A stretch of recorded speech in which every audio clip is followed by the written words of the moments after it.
Friends, welcome to my channel. అందరూ బాగున్నారండి? నేనైతే బాగున్నాను. ఈవేళ మన మాట ఏంటంటే అవమానించడం అండి. అంటే అవమానం గురించి మాట్లాడుకుందాం. ఇది చాలా పెద్ద మాటే అవమానం అనేది. ఎందుకంటే అవమానం పడిన వాళ్ళకే ఆ బాధ తెలుస్తుంది. అయితే అవమానించడం అది ఒక్కొక్క బంధానికి ఒక్కొక్క రకంగా ఉంటుందండి. మెయిన్ అందులో రక్త సంబంధికుల గురించి ఎందుకు చెప్తున్నానంటే, బయట స్నేహితులను అయితే వదిలేసుకోవచ్చు, లేకపోతే బయట వారైతే వాళ్ళకి ఇష్టం లేకపోతే వదిలించేసుకోవచ్చు.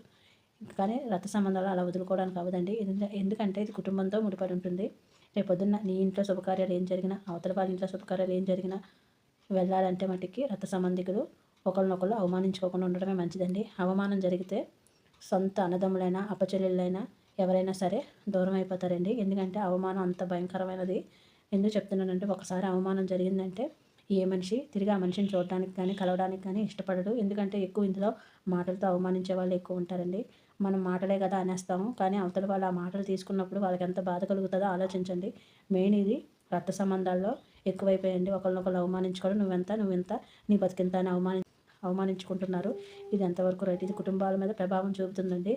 ఎవరికి ఎంత ఉన్నా ఎవరికి ఏం లేకపోయినా ముందు నీది రక్త సంబంధం, అది మటుకి గుర్తుంచుకోండి. ఎవరు వచ్చినా ఎన్ని చేసినా మీ బంధాన్ని విడదీయలేరు. మీకున్న నమ్మకాన్ని బట్టి మీ బంధం గట్టిగా ఉంటుంది.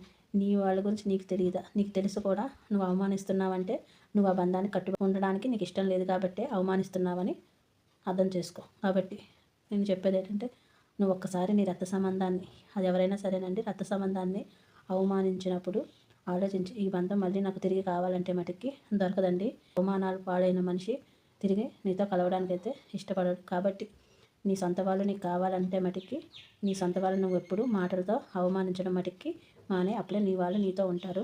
కొట్టినా పర్లేదు, కానీ అవమానిస్తే మటుకి ఎవరు సహించలేదండి. ఎందుకంటే మన శరీరానికి తగిలితే గాయం మర్చిపోతాం, కానీ మనసుకు తగిలితే మటుకి చివరి వరకు, అంటే మన గట్టి కాలే వరకు మనకి జ్ఞాపకాలే మిగిలిపోతుంది. కాబట్టి దయచేసి ఎవరినైనా అవమానించేటప్పుడు కాస్త ఆలోచించి, వాళ్ళు మనకు ఎంత అవసరం అనేది ఆలోచించుకొని మాట్లాడండి.